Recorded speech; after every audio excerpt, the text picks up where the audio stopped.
Chers amis, avec vous aujourd'hui Alexei Ogniev, le DG du projet, et Alexandre Yi, directeur du développement stratégique. Aujourd'hui, nous allons parler du fonds de capital risque.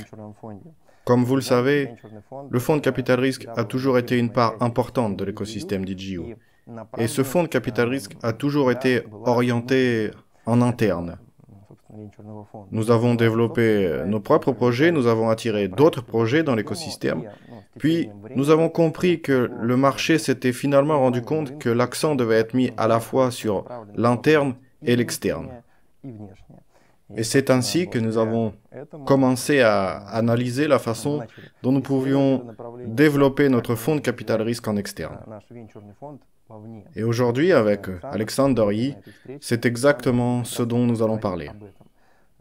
Cela fait maintenant plusieurs mois que nous évoquons l'idée d'un développement externe.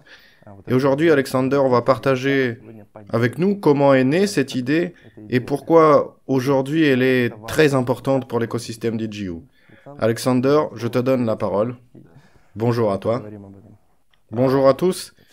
Alors oui, l'idée d'un fonds de capital risque n'est pas vraiment nouvelle. C'est quelque chose que nous évoquons depuis maintenant plus d'un an et demi. Et nous comprenons que nous ne pourrons pas tout développer nous-mêmes. La vitesse de développement est telle que nous n'avons ni le temps, ni les ressources humaines, ni les ressources en matière de gestion pour atteindre nos objectifs.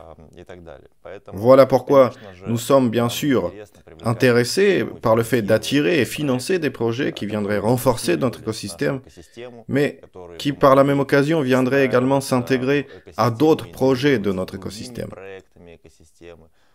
Et chaque projet qui sera distinct dans l'écosystème, de la même manière que EIWA, sera considéré comme une brique ou une fondation, un toit ou même peut-être une fenêtre que nous construisons vers notre identité numérique, vers notre métaverse. Alors, bien entendu, c'est quelque chose que nous comprenons depuis assez longtemps, mais plus nous nous développons et plus nous arrivons à communiquer avec de grands fonds de capital risque qui sont présents depuis longtemps sur le marché. Et je parle ici des plus grands fonds de capital risque, que ce soit de la Silicon Valley, de Dubaï, d'Europe, de Chine, de Singapour, de Russie, des pays de la CEI et encore bien d'autres. Nous comprenons désormais comment ce marché s'est construit, quelle est sa culture et toutes ses caractéristiques, des choses qui nous étaient auparavant inaccessibles. Et je ne suis pas sûr que ces choses soient évidentes à comprendre pour la plupart des gens, et même pour les gens qui comprennent parfaitement comment ce marché fonctionne. Alors, comment sommes-nous parvenus à comprendre comment tout cela fonctionne? Eh bien, tout d'abord, parce que nous discutons avec des fonds de capital risque du financement et du soutien stratégique du projet EIWA. Mais ce n'est pas la seule chose dont nous parlons. Nous parlons également de la mise en place d'un fonds de capital risque pour l'écosystème, du moins pour le projet EIWA. EIWA est un projet d'infrastructure. Cela veut dire qu'il disposera d'un fonds de capital risque qui viendra investir, aider les projets, fournir un soutien afin de les introduire vers d'autres projets, fonds, entrepreneurs vers un nouveau public, et ainsi de suite. Et ainsi, tous ces projets, ils vont fonctionner sur la base du protocole EIWA. Et ainsi, ils vont augmenter le nombre d'utilisateurs, de transactions, ils vont augmenter le chiffre d'affaires, ils vont augmenter la TVL, c'est-à-dire le montant des fonds qui vont être bloqués à l'intérieur du projet EIWA. Et nous avons constaté un intérêt manifeste des fonds, non seulement pour investir dans le projet EIWA, mais également pour investir dans notre fonds de capital risque pour l'écosystème. Nous parlons ici de participation financière, mais également d'analyse commune des projets, de sélection de projets, d'aide mutuelle et de discussion. Parce que nous avons réellement beaucoup d'expertise dans ce procédé. Et je pense que nous avons un niveau d'expertise plus important que de nombreux fonds de capital risque. Car dans ces fonds, pour la plupart, ils sont composés d'hommes d'affaires, c'est-à-dire de personnes qui pensent uniquement le côté économique. Mais souvent, vous avez besoin d'une expertise technique pour comprendre si un projet est viable ou non, et nous l'avons. Et de cette manière, nous sommes parvenus à la conclusion que le fonds de capital risque que nous souhaitons créer devait viser le marché au sens large. Et maintenant, nous commençons à avoir une compréhension plus précise du fonctionnement de notre fonds de capital risque. Alors avant d'évoquer le thème du fonctionnement d'un fonds de capital risque, j'aimerais que tu reviennes sur ce que tu nous avais dit durant les conversations et webinaires. Qu'en étudiant ce marché, eh bien, tu avais pu percevoir quelques conceptions qui ne sont pas toujours évidentes sur le fonctionnement de ces fonds. Et je pense que c'est le genre d'information qui pourrait être intéressant de partager avec notre public en ce moment. Je peux partager avec vous des choses que j'ai pu apprendre en cours de route, des choses qui sont nouvelles pour moi. Et j'aimerais tout d'abord parler des fonds de capital risque classiques. Sans entrer dans les détails, je souhaite juste séparer les fonds crypto des fonds classiques. Les fonds d'investissement classiques sont ceux qui investissent généralement dans la biotechnologie, le secteur IT, dans peut-être d'autres technologies, et ils ont généralement un horizon d'investissement sur 5, 7, parfois sur 10 ans. Et ces fonds de capital risque prennent généralement beaucoup de risques, parce que plus vous investissez tôt dans un projet, plus le risque est élevé. Et il y a donc des besoins en termes de vérification et de sélection de projets. Alors, comment fonctionnent concrètement ces fonds de capital risque? Tout d'abord, ils lèvent une somme d'argent. Par exemple, disons que Andreessen Horowitz a levé 100 millions de dollars afin de lancer un fonds à horizon, disons, 7 ans, par exemple. Et ce fonds va ensuite créer son propre mémorandum d'investissement, c'est-à-dire qu'il va préciser dans un document dans quelles conditions, dans quel projet et dans quel secteur il souhaite investir. Et ce même fonds, Andreessen Horowitz, peut très bien avoir un fonds de 500 millions de dollars qui investira dans les cryptos et un fonds de 300 millions de dollars qui investira dans les biotechnologies. Et ces fonds peuvent avoir des échéances d'investissement différentes et des mémorandums d'investissement différents. C'est la première particularité. La deuxième particularité, avant, moi, je pensais qu'il fonctionnait ainsi. Il collecte d'un coup 100 millions de dollars et ensuite il les laisse sur un compte en attendant d'en faire quelque chose. En réalité, ce n'est pas vraiment comme cela que ça fonctionne. Ils prennent des engagements avec des investisseurs. Chaque fonds de capital risque a des investisseurs. Et en règle générale, c'est un nombre de gros investisseurs, par exemple 5 personnes ou 5 entreprises, qui vont apporter une garantie d'investissement de 20 millions de dollars sur 7 ans. Ensuite, il y a un comité d'investissement qui examine un projet et va décider s'ils doivent transférer des fonds à ce projet. En règle générale, il y a quand même une certaine réserve. Ce n'est pas comme si ils allaient investir 100 millions de dollars d'un coup et ensuite attendre pendant 7 ans le temps de l'investissement. Non, ce n'est pas comme cela que ça marche. Alors, à première vue, ça peut sembler logique, mais ce n'était pas évident pour moi. Et je me suis demandé comment cela fonctionne. Comme si l'argent reste inactif pendant 7 ans, c'est un peu étrange. Mais en fait, non, ça ne marche pas comme ça. La troisième particularité, elle concerne entre autres le marché des crypto-monnaies. Parce que nous pensons que les crypto-monnaies sont proches des gens, plus proches des gens. Et ils offrent la possibilité d'investir dans ce secteur, dans ces domaines, et investir dans des projets IT.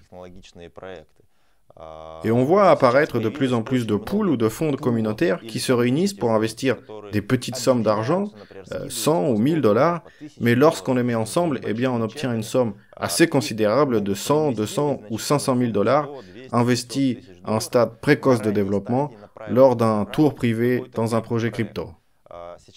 Il existe aujourd'hui un grand nombre de pools de ce type. Et il y a au moins 6 mois, il y en avait vraiment beaucoup, parce qu'ils réagissent très rapidement sur le marché. Mais actuellement, nous constatons une baisse de ce nombre de pools. Ce sont des personnes qui participent à différents idéaux et en règle générale avec peu d'argent. Mais ils trouvent ici une occasion d'entrer dans un tour de financement privé sur des projets intéressants.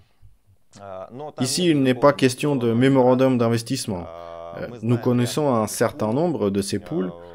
Nous nous posons quelques questions sur leur manière de sélectionner les projets. À mon avis, il s'agit ici davantage de hype. Je vais probablement dire beaucoup de nouveaux mots aujourd'hui. Ils ont une stratégie flipper qui consiste à rapidement entrer et sortir d'un projet afin de multiplier les gains rapidement et ainsi réaliser le rêve de tout hamster sur le marché des crypto-monnaies. Alors ces pools sont amenés à disparaître. Il y en a désormais moins et il y en aura encore de moins en moins. C'est-à-dire que le marché devient de plus en plus civilisé et efficace. Cependant, il reste encore de nombreux projets poubelles, on va dire, sur le marché, qui se contentent de copier des projets dans le but de lever des fonds, mais ensuite de ne rien développer. Mais ces pools restent malgré tout intéressants car ils permettent de favoriser une adoption massive dans la mesure où de plus en plus de personnes participent à ce processus. Et les grands fonds de capital risque, ils procèdent de la même manière, sauf que ce ne sont pas 1000 personnes qui contribuent à hauteur de $100, mais 5 personnes qui vont apporter 20 millions ou 50 millions de dollars. C'est toute la différence. Et bien entendu, c'est plus facile d'expliquer à 5 personnes pourquoi il faut investir dans ce projet et négocier avec elles. Et donc, des personnes qui ont autant d'argent, elles sont prêtes à investir sur une durée de 7 ans et elles comprennent pourquoi elles le font. Et elles ont une stratégie. Et ainsi, pour les projets, c'est mieux. Et c'est mieux pour les fonds. Tout est plus stable et tout est plus clair. Et ce marché des fonds de capital risque, c'est un marché mature, mais qui s'est formé grâce à toutes les erreurs qui ont été commises et qui a été formé sur une longue période. Et maintenant, on constate que les fonds crypto essayent de prendre le meilleur chez les fonds classiques et les fonds classiques essayent de prendre le meilleur chez les fonds crypto. C'est-à-dire des périodes d'investissement de plus en plus courtes, avec un retour sur investissement sur les projets crypto qui apparaît beaucoup plus tôt. Ensuite, il est vraiment très difficile de perdre absolument tout son investissement dans un projet crypto, chose qui est possible avec un investissement en capital risque classique, car il est peu probable que, si la sélection initiale est bonne, le token du projet perde absolument toute sa valeur. Il s'agit ici du troisième volet. Comment avons-nous appris tout cela? C'est également une chose très surprenante et intéressante. Il existe ce que l'on appelle des fonds de fonds. Par exemple, il existe un fonds grâce auquel des fonds gouvernementaux d'Abu Dhabi, de la Corée du Sud, de Bahreïn et des pays arabes investissent sur le marché des crypto-monnaies. Il n'y a pas que des pays arabes qui investissent, il y en a d'autres. Mais je prends l'exemple arabe car c'est celui que nous connaissons le mieux dans la mesure où nous communiquons régulièrement avec eux. Ces 6 fonds d'État vont transférer de l'argent à ce fonds principal qui, lui, ne va investir directement dans des projets qu'à hauteur de 20%.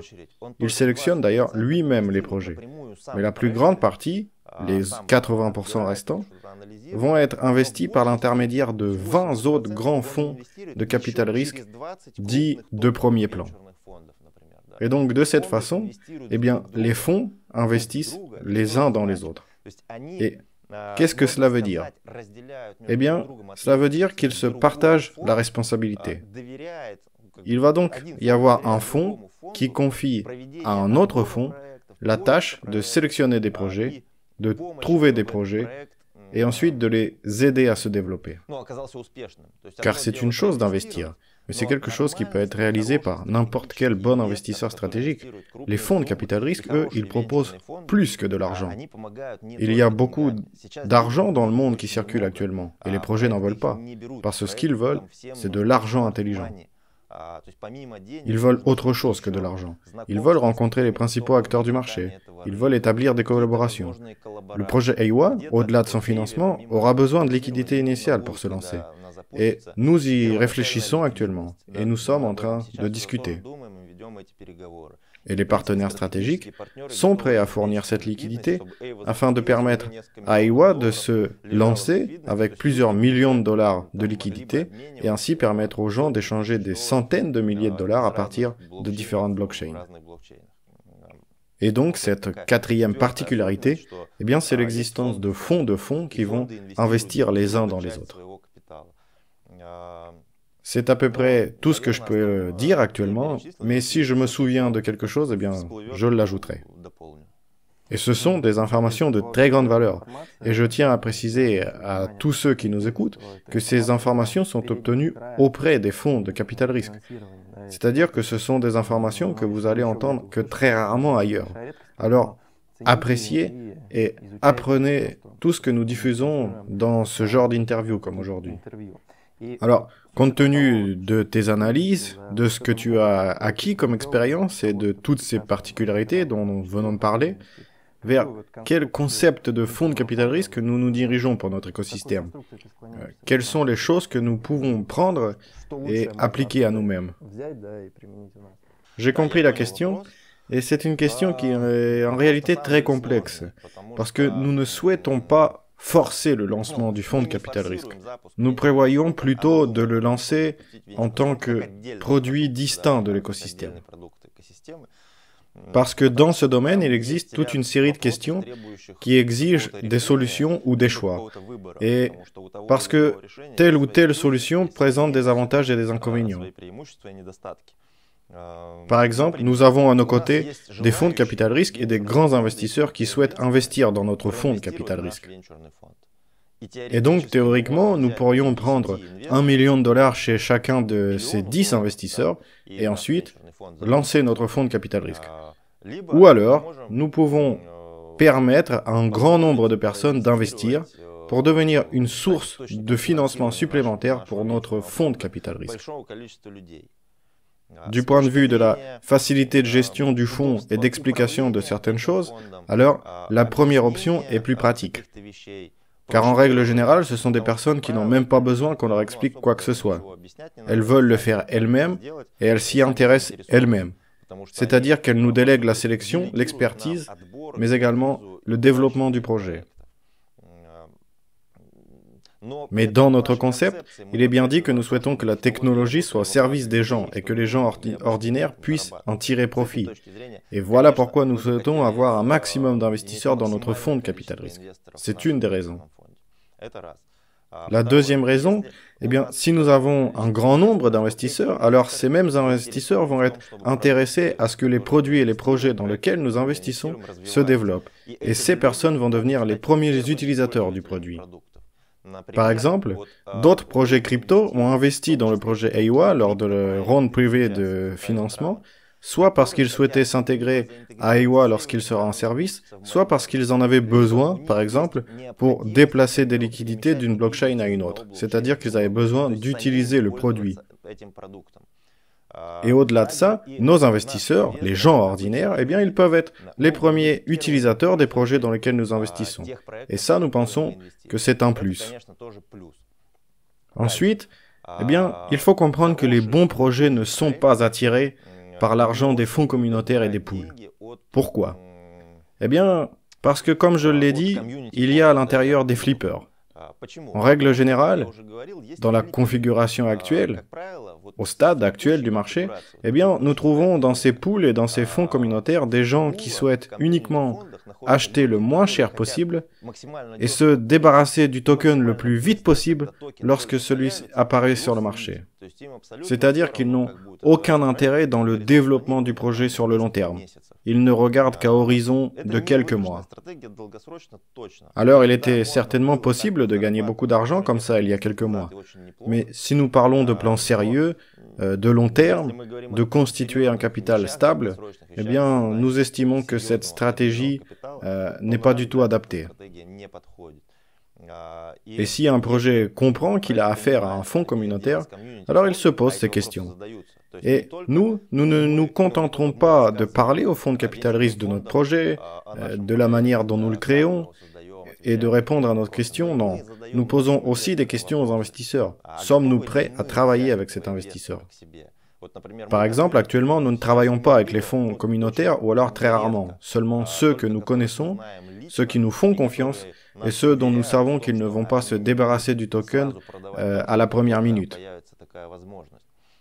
Nous souhaitons parler à des investisseurs qui se concentrent sur le développement du projet à long terme. C'est le type d'investisseurs dont nous avons besoin lors des rondes de négociation. Parce que pourquoi donner une allocation à un prix avantageux à quelqu'un si son objectif c'est de s'en débarrasser à la première occasion? Et justement, dans ces rondes privées de financement, eh bien, nous devons trouver des investisseurs stratégiques. Malheureusement, ce n'est pas toujours le cas.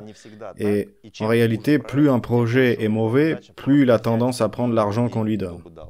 Et au contraire, plus les projets sont bons, plus ils ont tendance à choisir leur argent.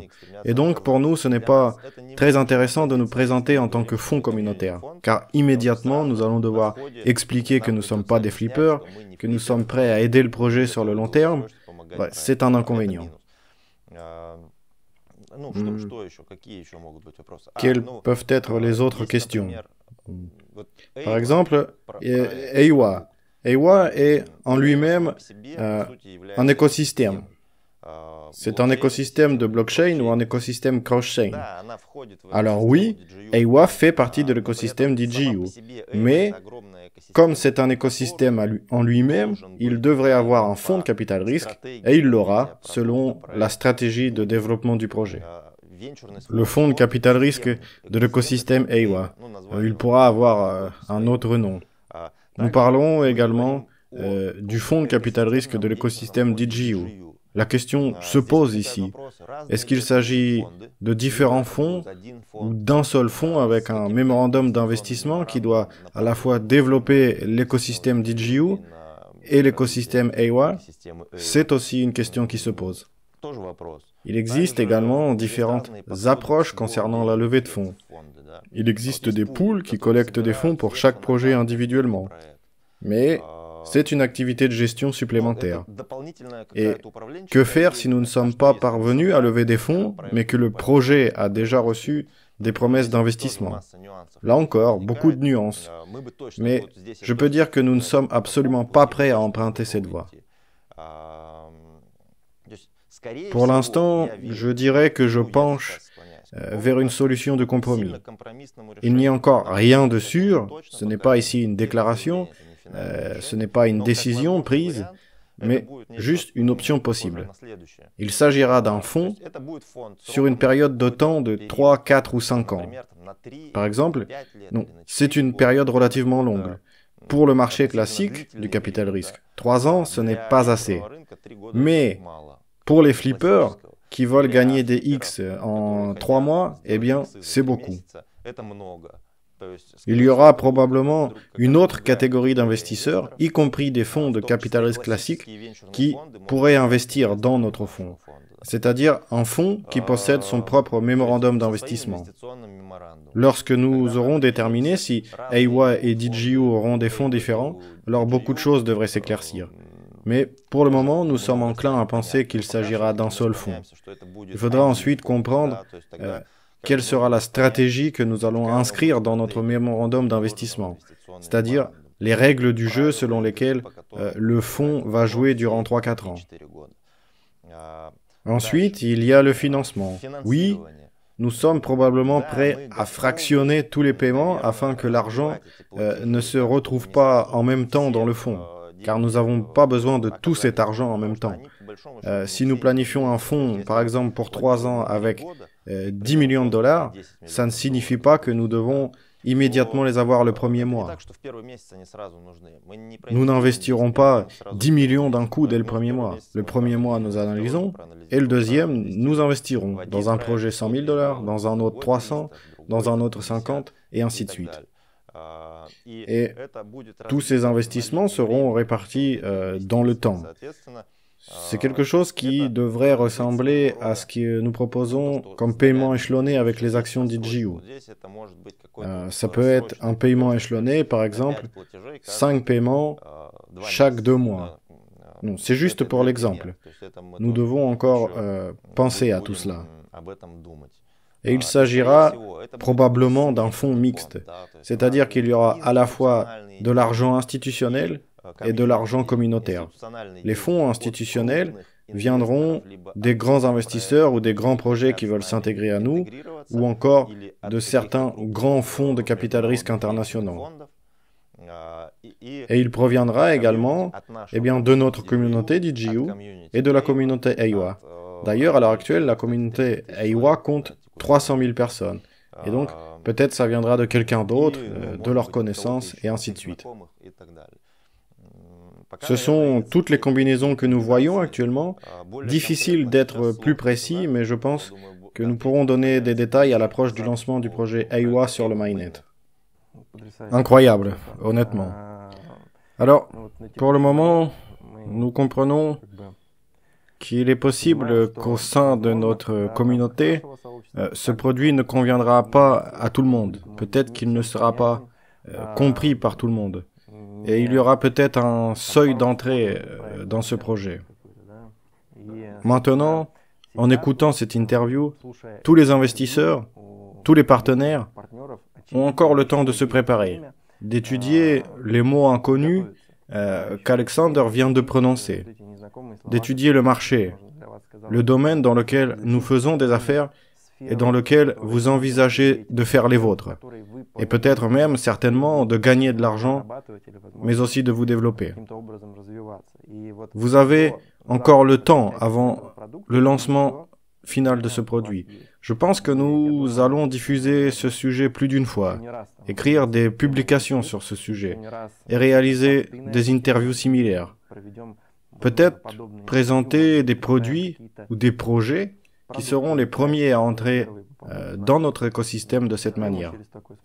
J'ajouterais même qu'il n'y a pas si longtemps, nous avions 5-6 approches de projets par jour. Maintenant, ça s'est un peu réduit à cause des événements géopolitiques en cours.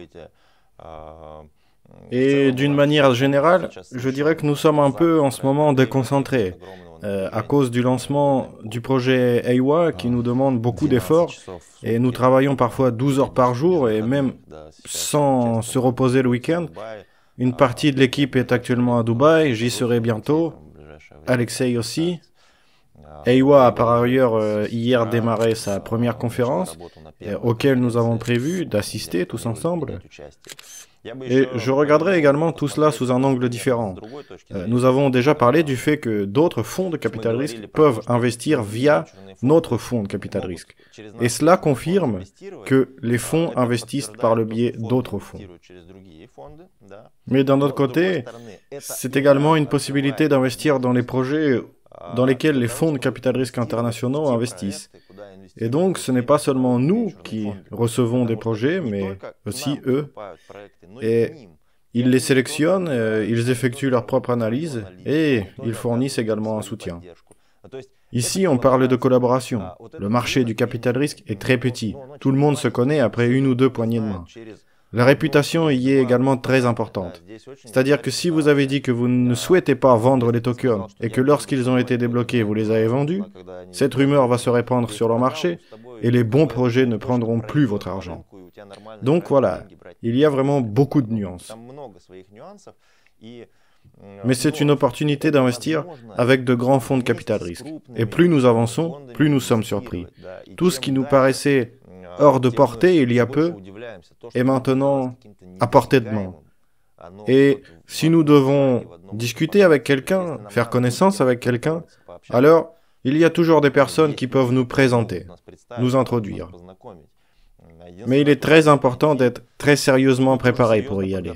Il faut avoir quelque chose à montrer, avoir de l'attraction, avoir quelques succès et une feuille de route déjà bien parcourue. Voilà pourquoi je pense que nous allons offrir à beaucoup de gens la possibilité d'investir avec de grands fonds de capital risque. Je pense que c'est une chose très importante. Et il y a encore 6 mois, en réalité, nous n'avions même pas l'idée de ce que tout cela pouvait représenter pour nous. Voilà pourquoi je pense que c'est un vrai motif de fierté. Nous ne nous vantons pas de cette histoire, nous continuons à travailler méthodiquement, à résoudre tous les problèmes. Et j'aimerais également suggérer, Alexei, Peut-être qu'il serait judicieux de créer une page dans l'espace personnel dans laquelle on pourrait laisser une demande préliminaire avec un montant, mais aussi une durée d'investissement. Cela nous permettrait de voir à quel point les gens comprennent notre produit, quelles sont les possibilités financières et quel est notre public actuel. Et nous aurions également une idée du potentiel approximatif en termes de montant de départ. Car ici, il est aussi question d'image et de réputation. Lorsque vous dites « j'ai un fonds de 50 millions de dollars », alors bien sûr, les autres projets et fonds sont plus enclins à négocier avec vous. Et le minimum que les gens sérieux sont plus ou moins prêts à accepter, c'est 5 millions de dollars. C'est le point de départ. Là, ils peuvent se dire, ah voilà, des écoliers qui sont venus jouer avec nous. 50, c'est déjà bien sûr très sérieux. Bien que ce ne soit pas le plus gros chiffre, on voit parfois 100, 200, 300, 500 millions. Et les fonds d'écosystème de divers blockchains reçoivent des investissements de 300 millions de dollars pour le seul développement de leur écosystème. Andreessen Horowitz lance des fonds en milliards de dollars. Mais 50, c'est déjà bien. Vous pouvez commencer à faire quelque chose. Et même si le premier fonds est fermé et qu'il possède son propre mémorandum d'investissement, eh bien, cela ne veut pas dire qu'en parallèle, il n'est pas possible de commencer un second fonds avec un mémorandum d'investissement différent, mais également avec une stratégie différente. Et c'est une option que je n'exclus pas, car à chaque étape, eh bien, nous en apprenons davantage sur ce marché, nous devenons plus expérimentés, nous avons de plus en plus de contacts et donc de plus en plus d'opportunités. Et on peut comparer cela avec les gens qui jouent aux jeux vidéo. Il y a un jeu vidéo, Heroes Trio, c'est mon jeu préféré quand j'étais enfant. Et il y a là-bas une carte noire fermée qui s'ouvre en fonction que le héros avance. Quand il court, l'espace s'ouvre et tout devient visible. Nous sommes à peu près dans le même état actuellement. Le temps que vous ne faites pas un pas en avant, eh bien, vous ne pouvez pas voir toutes les possibilités qui s'offrent à vous. Vous ne pouvez pas voir cette mine d'or, cette forêt, ou bien le monstre qui se tient debout devant vous, et les montagnes à perte de vue. J'invite donc tout le monde à agir. Tout ne se passe pas sans encombre et aussi facilement que cela pourrait être. Il y a bien sûr les divers événements externes et géopolitiques qui ont des répercussions et que nous n'avions bien sûr pas prévues. Mais jusqu'à présent, nous constatons que cette stratégie est efficace et que nous devenons de plus en plus appréciés, nous devenons de plus en plus sérieux, plus ambitieux, plus matures. Et je pense que nous réalisons tous nos projets. Alexander, c'est un discours très inspirant, surtout la métaphore sur les jeux vidéo. Et bien sûr, je m'associe entièrement à ce discours.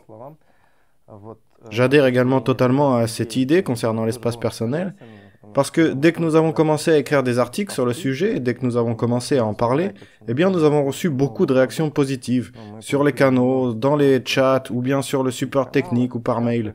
Et cela montre que nos partenaires sont intéressés. Je pense qu'au moment de la publication de cette interview, le formulaire sera déjà disponible dans l'espace personnel. Nous allons travailler sur ces questions et sur ces points qui te semblent importants afin de comprendre la réaction de notre communauté, mais afin que la communauté comprenne aussi l'ensemble de ces points. Je te remercie donc pour cette interview. Elle a été très large et compréhensible, enfin, du moins à mon avis. J'encourage tout le monde à s'abonner à nos réseaux sociaux et à diffuser cette interview. Elle sera disponible dans plusieurs langues. Tous les partenaires pourront y étudier en profondeur, mais également enrichir leurs connaissances sur l'état actuel du marché du capital risque. Merci Alexandre et au revoir. Merci. Merci chers collègues.